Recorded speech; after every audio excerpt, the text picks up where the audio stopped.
ఆంధ్రప్రదేశ్ తెలంగాణ రాష్ట్రాల్లో టెట్ డిఎస్సికి సంబంధమైనటువంటి ఉపాధ్యాయ మిత్రులందరూ కూడా నా హృదయపూర్వక నమస్కారాలు. ప్రేమైన మిత్రులారా, ఎలా ఉన్నారు? మీ ప్రిపరేషన్ ఎలా సాగుతుంది? మరి రెండు రాష్ట్రాల్లో కూడా డిఎస్సికి సంబంధించినటువంటి న్యూస్ వచ్చేటువంటి క్రమంలో ప్రిపరేషన్ని మనం పకడ్బందీగా నిర్వహించాలి. మరి ఈ డిఎస్సిలో జాబ్ సంపాదించడానికి మనం ప్రయత్నం చేయాలి. సో నా వంతుగా మీకు ముఖ్యంగా స్కూల్ అసిస్టెంట్ అభ్యర్థులకి అత్యంత డిఫికల్ట్ అయినటువంటి మెథడాలజీ విభాగాన్ని సులభంగా అందించడానికి నేను ఈ గ్రాండ్ టెస్టుల ద్వారా మీకు సబ్జెక్ట్ని అందిస్తున్నాను ఫ్రెండ్స్. మరి ఈ గ్రాండ్ టెస్టులు మీకు ఎంతగానో ఉపయోగపడతాయని చెప్పేసి నేను భావిస్తున్నాను. రైట్ ఫ్రెండ్స్, మనం గత క్లాస్లో మరి మెగా గ్రాండ్ టెస్ట్ సిరీస్లో భాగంగా 41లో మరి ఒక 10 బిట్లని అనాలిసిస్ చేసుకోవడం అనేది జరిగింది. మరి రిమైనింగ్ బిట్స్ ఏమన్నాయో ఒకసారి చూద్దాం ఫ్రెండ్స్. క్వశ్చన్ నెంబర్ 11 ఉపాధ్యాయులు, విద్యా ప్రణాళికవేత్తలు, విద్యాపాలకులు, విద్యార్థులు, సాధారణ ప్రజలు తమకు ఏమి చేయదలుచుకున్నామో వాటిని తెలిపే సుస్పష్టమైన పాటలను లక్ష్యాలు అని చెప్పిన వారు ఎవరు? ఇది మనకి సెకండ్ చాప్టర్ సంబంధించినటువంటి బిట్ ఫ్రెండ్స్. మరి ఈ సెకండ్ చాప్టర్లో డెఫినేషన్స్ చాలా ఉన్నాయి.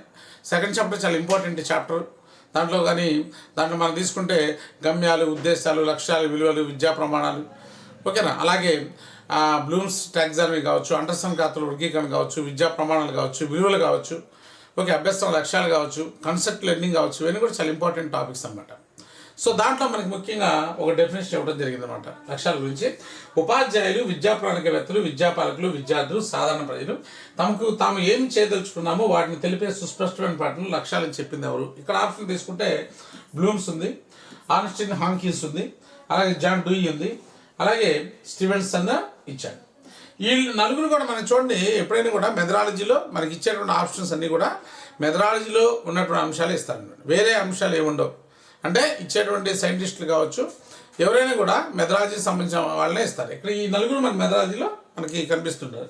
ఈ బ్లూమ్స్ గురించి మనం తీసుకుంటే మనం బ్లూమ్స్ టాక్సానమీ గురించి మనం డిస్కస్ చేసాం. బ్లూమ్స్ టాక్సానమీ లక్ష్యాల వర్గీకరణ అని చెప్పేసి లక్ష్యాలని జ్ఞానాత్మ రంగము, ఓకే, భావవేశ రంగము, మానసిక చలాత్మ రంగంగా 3 రంగాలుగా డివైడ్ చేసి మరి జ్ఞానాత్మ రంగంలో విశేషమైన పరిశోధనలు చేసి 1956లో the taxonomy of education objectives అనేటువంటి గ్రంథాన్ని కూడా బ్లూమ్స్ రాయడం జరిగింది. ఈ యొక్క లక్ష్యాల వర్గీకరణలో బ్లూమ్స్ యొక్క పాత్ర చాలా కీలకంగా ఉంది కాబట్టి దీన్ని ఏమన్నా మనం బ్లూమ్స్ లక్ష్యాల వర్గీకరణ అని చెప్పేసి చెప్పడం జరిగింది. ఇది బ్లూమ్స్ గురించి. అలాగే ఆర్నెస్ట్ హాంకిన్స్ ఇది మనకి ఈ డెఫినేషన్ చెప్పింది ఎవరంటే ఆర్నెస్ట్ అండ్ హాంకిన్స్ అనేటువంటి విద్యావేత్తలు ఈ డెఫినేషన్ మనకు చెప్పడం జరిగింది. తర్వాత చూడండి జాన్ డూయి. ఈ జాన్ డూయి ఎక్కడ కనిపిస్తారు మనకి? జాన్ డూయి ఫస్ట్ చాప్టర్ కూడా మనం డిస్కస్ చేసాం. వ్యవహారిక సత్తవాదం అభివృద్ధి చేసింది జాన్ డూయి.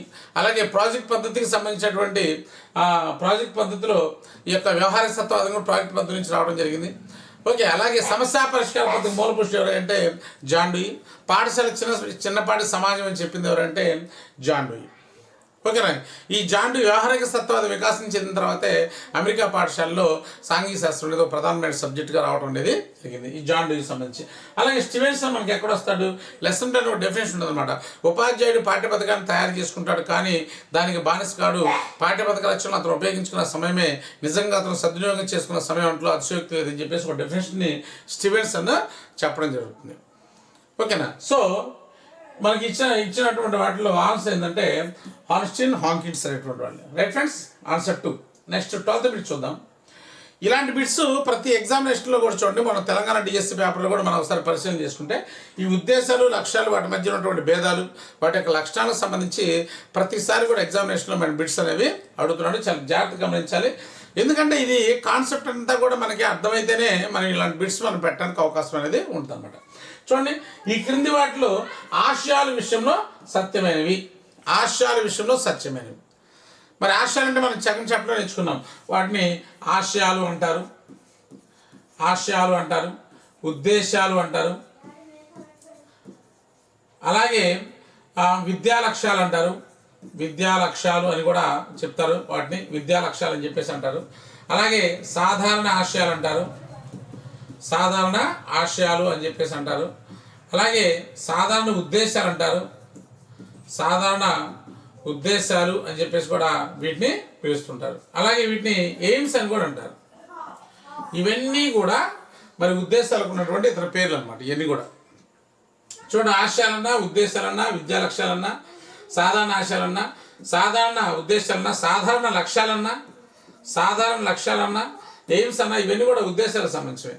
మరి ఈ ఉద్దేశాలు అనేవి మరి దానికి సంబంధించి ఎన్నో రకాల అంశాలు మనం డిస్కస్ చేసుకున్నాం. వాటిలో ఒక 4 స్టేట్మెంట్లు మనకి ఇవ్వడం జరిగింది అనమాట. ఆశయాలు విద్యలో దిశానిర్దేశం చేస్తాయి. మన ఏపీ టెట్లో కూడా ఈ బిట్ అడిగాడు. ఏపీ టెట్లో కూడా విద్యా విధానంలో దిశానిర్దేశం చేసి ఏంటి అని చెప్పేసి ఒక బిట్ రావడం అనేది జరిగింది అనమాట. ఇది కరెక్టే.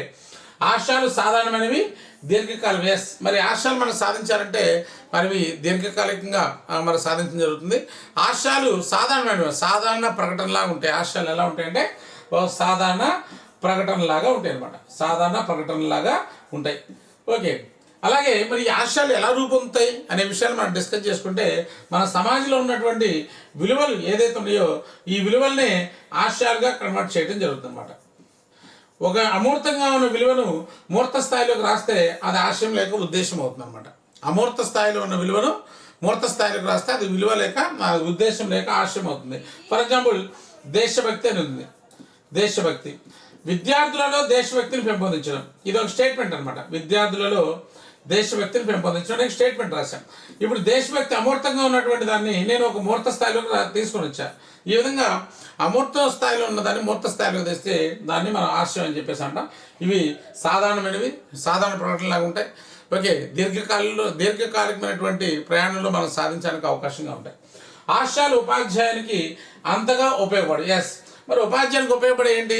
లక్ష్యాలు ఉపయోగపడతాయి. ఎప్పుడైనా కూడా ఉపాధ్యాయుడు బోధన చేసేటప్పుడు బోధనకు ముందు కొన్ని లక్ష్యాలు ఏర్పాటు చేసుకొని ఆ లక్ష్యాలకు అనుగుణంగా మనకి లెసన్ ప్లాన్ తయారు చేసుకొని వాటిని సాధించడానికి ఉపాధ్యాయుడు ప్రయత్నం చేస్తాడు. కాబట్టి ఉపాధ్యాయుడు ఎప్పుడు కూడా పాఠ్యాంశ బోధనలో మనకి ఉద్దేశాలను పరిగణలో తీసుకోడు, ఆ విషయం కాదు. కాబట్టి అంతగా ఉపయోగపడేది కరెక్టే. ఆశయాలు విషయాన్ని బట్టి మారుతాడు. ఆశయాలు అనేవి పర్మనెంట్గా ఉంటాయి అన్నమాట. అవి విద్యా ప్రణాళికలు ఉంటాయి, విద్యా విధానాన్ని తెలియజేస్తుంటాయి.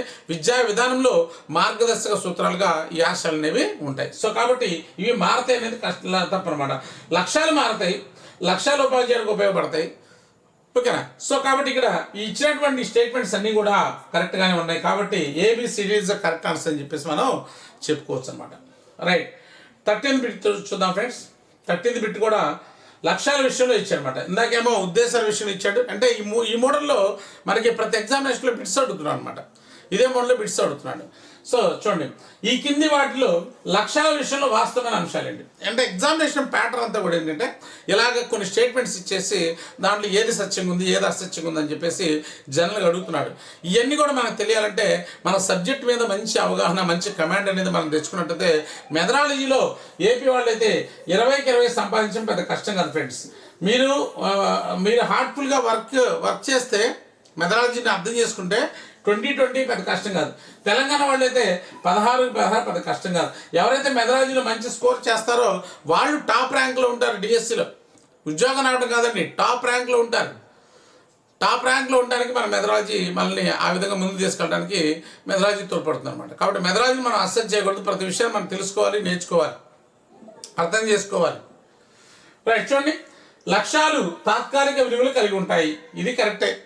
లక్ష్యాలేమో తాత్కాలిక విలువలు, ఉద్దేశాలేమో శాశ్వత విలువలు కలిగి ఉంటాయి. లక్ష్యాలు ఆశయాల నుంచి ఉద్భవిస్తాయి. లక్ష్యాలు ఆశయాల నుంచి ఉద్భవిస్తాయి. ఎస్, ఇది గమ్యం అనుకుంటే ఇది ఉద్దేశం అవుతుంది, ఇది లక్ష్యం అవుతుంది, ఇది స్పష్టీకరణ అవుతుంది. సో గమ్యము, ఉద్దేశము, లక్ష్యము, స్పష్టీకరణ. సో ఇప్పుడు లక్ష్యాలు ఆశయాల నుంచి ఉద్భవిస్తున్నాడు కాబట్టి ఆశయాలనే మనం ఉద్దేశాలు అన్నాం కాబట్టి సో కాబట్టి ఇక్కడ ఉద్దేశాల నుంచి లక్ష్యాలు వస్తున్నాయి కదా. రైట్, లక్ష్యాలు ఉపాధ్యాయులకు ఉపయోగపడతాయి. ఎస్, ఉపాధ్యాయుడు లక్ష్యాలు లేకుండా పాఠ్యాంశ బోధన అనేది చేయకూడదు.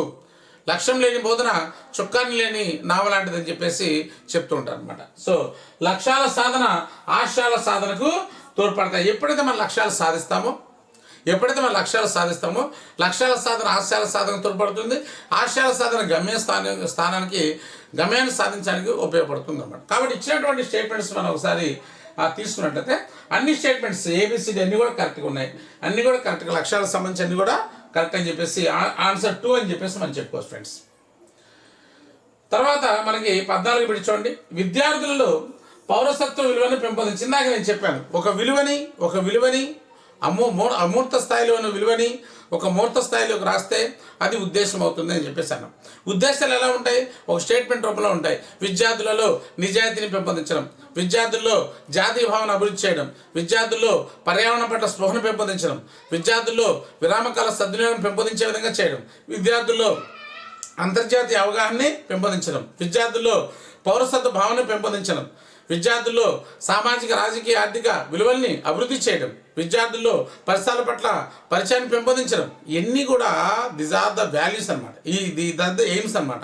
ఇవన్నీ కూడా మరి ఒక స్టేట్మెంట్ రూపంలో ఉంటాయి.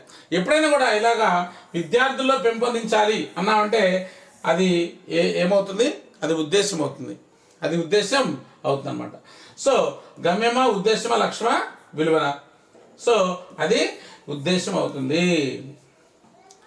ఉద్దేశం అవుతుంది అనమాట. మరి గమ్యం అంటే తెలుసు కదా, గమ్యం అంటే విశాలమైనదని చెప్పుకున్నాం.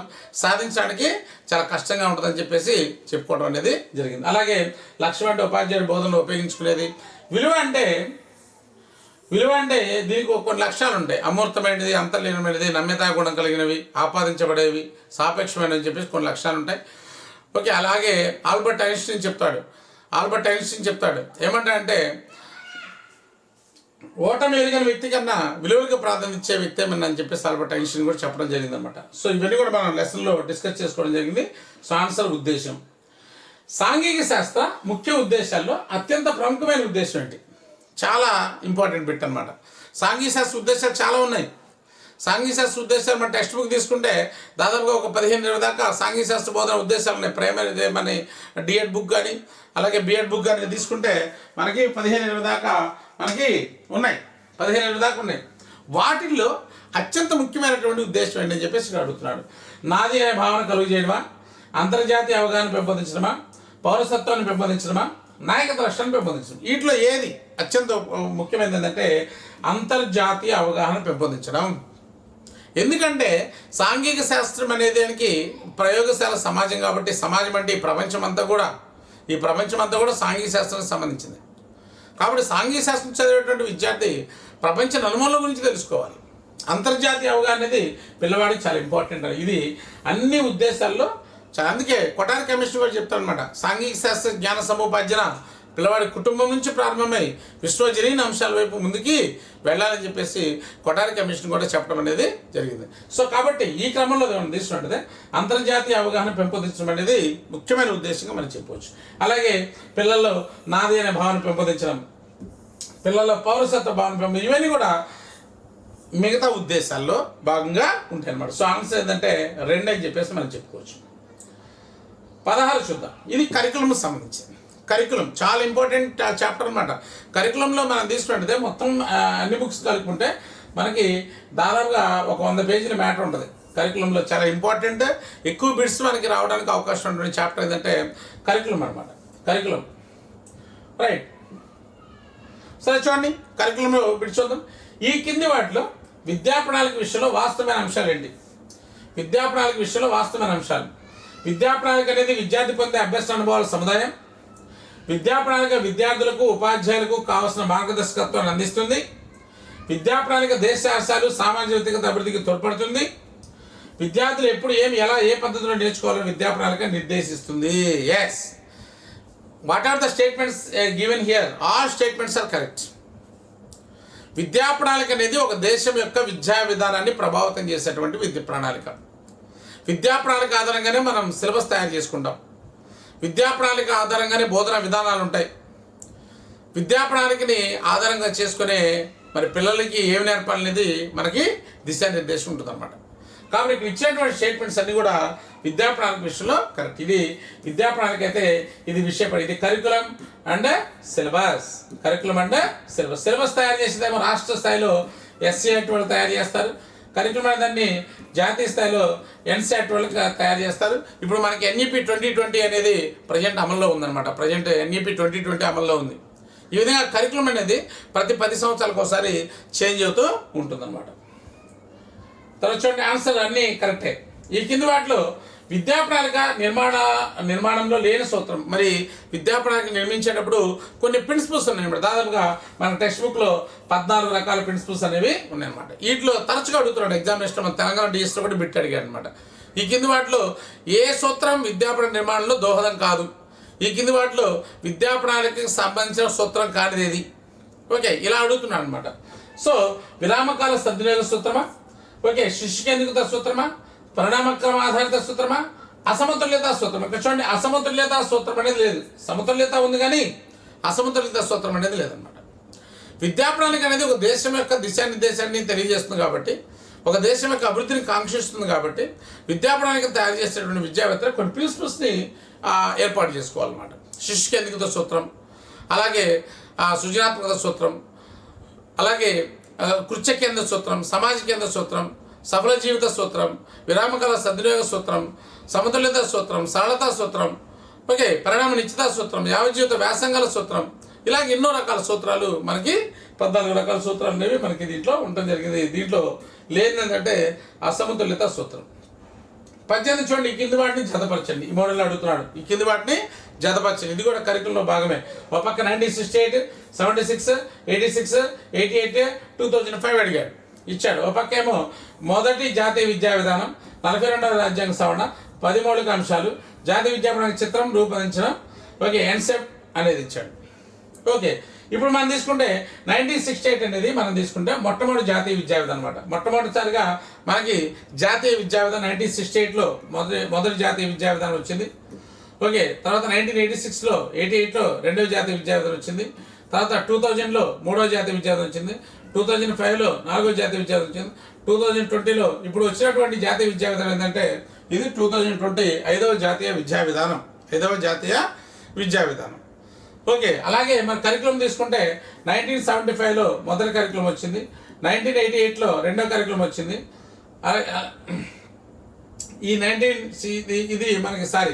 ఇది 1968లో మొదటి జాతీయ విద్యా విధానం, 1986 రెండవ జాతీయ విద్యా విధానం, అలాగే 2020 ఇది మూడవ జాతీయ ఇది జాతీయ విద్యా విధానం ప్రజెంట్ ఇప్పుడు మూడే ఉన్నాయి. మూడో జాతీయ విద్యా విధానం ఉంది. దీనికి అనుగుణంగా వచ్చినటువంటివి కరికులమ్స్ వచ్చేలాకి 1975 ఒక కరికులం అనేది ఒకటి, 1988 కరికులం అనేది ఒకటి, 2000 కరికులం అనేది ఒకటి, 2005 కరికులం అనేది ఒకటి, 2020 కరికులం అనేది, ఇవి కరికులమ్స్ అన్నమాట. జాతీయ విద్యా విధానాన్ని ఇంప్లిమెంటేషన్ చేసే కరికులమ్స్ అన్నమాట. ఇది లేదు. ఓకే, 75, 88, 2000, 2005. ఇప్పుడు మన తెలంగాణలో కూడా అడిగాడు అనమాట. తెలంగాణ డిఎస్లో కూడా అడిగాడు. 2005 నేషనల్ కరికులం ఎన్నోది అని చెప్పేసి అడిగాడు. భారతదేశంలో ఎన్నో కరికులం అని చెప్పేసి అడిగాడు అనమాట. విద్యా విధానంలో 3 ఉన్నాయి, కరికులమ్స్ అనేవి 5 ఉన్నాయి అనమాట మొత్తం కూడా. మరి మొదటి జాతీయ విద్యా విధానం 1976లో ఏం జరిగింది? 42వ రాజ్యాంగ సవరణ జరిగింది. తద్వారా విద్యా విధానం ఉమ్మడి జాబితా తెచ్చారు. 1996లో జాతీయ విద్యా విధానం ఆధారంగా మరి 10 మౌలిక అంశాలను సూచించడం జరిగింది. 98లో జాతీయ విద్యా ప్రణాళిక చట్టాన్ని, ఇది చిత్రం కాదు చట్టం, ఇది ఏర్పాటు చేశారు. 2005 ఎన్సెఫ్ అన్ని కూడా ఈక్వల్గా ఉన్నాయి అనమాట. ఎన్సెఫ్ 2005 అనేది ఫార్మేషన్ చేయడం అనేది జరిగింది. సో కాబట్టి A1, B2, C3, D4, E5. Okay, ఇది ఆప్షన్ 1 అనమాట. తర్వాత చూడండి 19వ రాష్ట్రాల యొక్క భౌగోళిక సాంస్కృతిక వైవిధ్యాన్ని వాటి విలువలకు భంగం కలగకుండా విద్యార్థులకు అవసరమైనటువంటి సరళమైన విద్యార్థి కేంద్రీకృత విద్యా ప్రణాళిక ప్రాధాన్యత ఇచ్చిన వారు ఎవరు? మరి ఇది కూడా మనకి తీసుకున్నట్టయితే మనకి 1968 మొదటి జాతీయ విద్యా విధానం వచ్చిన తర్వాత అది సరిగా అమలు కానిటువంటి పక్షంలో తర్వాత 1986 జాతీయ విద్యా విధానం ద్వారా మరి నూతన విద్యా ప్రణాళికను తీసుకొచ్చారు. సో ఆ నూతన జాతీయ విద్యా విధానం ఈ యొక్క NP 1996లో మనం తయారు చేసినటువంటి కరికులం గురించి ప్రస్తావన చేశారు. రాష్ట్రాల యొక్క భౌగోళిక సాంస్కృతిక వైవిధ్యాన్ని వాటి విలువలకు భంగం కలగకుండా విద్యార్థులకు అవసరమైనటువంటి ఓకే సరళమైన విద్యార్థి కేంద్రీకృత ప్రణాళిక ప్రాధాన్యత ఇవ్వాలి అని చెప్పేసి 1986 జాతీయ విద్యా విధానం చెప్పింది. అలాగే మనకి ఎన్సెప్ట్ 2000 ఉంది, అలాగే ఎన్సెప్ట్ 2005 ఇవన్నీ కూడా మనకి ప్రొఫెసర్ యశ్పాల్ చెప్పినటువంటి బర్డెన్లెస్ ఎడ్యుకేషన్ బేస్ చేసుకుని ఇవి తయారు చేసినటువంటి కరికులమ్స్ ఇవి. అలాగే RTE 2009 మనకి ఏప్రిల్ 1, 2010 నుంచి అమలులోకి రావడం అనేది జరిగింది. వీటి గురించి మన కరికులం మనం సంపూర్తిగా నేర్చుకుంటున్నాం. తర్వాత 20 చూడండి, curriculum framework for quality teacher education by NCTE 1981 చర్చా పత్రం ఎప్పుడు తయారు చేయబడింది? ఇది మనం కూడా ఇది కరికులంలో భాగమే. ఈ మోడల్లో కూడా ఈ యొక్క ఎన్సెప్ట్, దీన్ని ఎన్సెప్ట్ అంటాం. దీనికి సంబంధించి ఎన్సిఎఫ్టి అనే దాన్ని ఫార్మేషన్ చేసిన తర్వాత చూడండి, curriculum framework for quality teacher education by NCTE అనేది 1990 దానికి సంబంధించి మనకి ఎప్పుడు చర్చ జరిగిందంటే 2006లో చర్చ జరిగింది అనమాట. ఎప్పుడు జరిగింది? 2006లో చర్చ జరిగిన తర్వాత 2009లో ఏం చేస్తారంటే 2009లో మనకి ఏం చేస్తారు, ఎన్సిఎఫ్టి అనే దాన్ని ఫార్మేషన్ చేశారు. National curriculum framework for teacher education అనేటువంటి దాన్ని ఫార్మేషన్ చేయడం అనేది జరిగిందనమాట. ఆ national curriculum framework for teacher education ద్వారా టీచర్ ఎడ్యుకేషన్లో ఎన్నో రకాల మార్పులు తీసుకుని రావడం జరిగింది. ఎన్సెఫ్ 2005 ఇంప్లిమెంటేషన్ చేయడానికి ఎన్సెఫ్టి ఏర్పాటు అనేది అయిందనమాట. రైట్, మనకి ఇవన్నీ తెలిసినవే. 2009 అంటే మనకు గుర్తొచ్చేది ఏంది, ఆర్టీ యాక్ట్ గుర్తొస్తుంది, అలాగే ఎన్సెఫ్టి గుర్తొస్తుంది. 2005 అంటే మనకు గుర్తొచ్చేది ఏంటి, ఎన్సెఫ్ 2005 గుర్తొస్తుంది. ఓకే, 2007. సో ఇవి మనకి ప్రధానంగా ఈ యొక్క మోడల్ టెస్ట్లో 41 గ్రాండ్ టెస్ట్లో ఉన్నటువంటి బిట్స్. మరలా ఇంకొక వీడియోలో మరికొన్ని బిట్స్ తోటి నేను ముందుకు వస్తాను ఫ్రెండ్స్. మరి ఈ బిట్స్ అనేవి మీకు చాలా యూస్ఫుల్గా ఉంటాయని చెప్పేసి అనుకుంటున్నాను. మరి ఎవరైతే మొదటిసారి చూస్తున్నారో తప్పనిసరిగా మన ఛానల్ని సబ్స్క్రైబ్ చేయండి, మరి ఛానల్ని ఆదరించండి. మీ యొక్క ఒపీనియన్స్ ఏదైతే ఉన్నాయో మీరు కామెంట్స్ రూపంలో తెలియజేయండి. Thank you friends, thank you very much.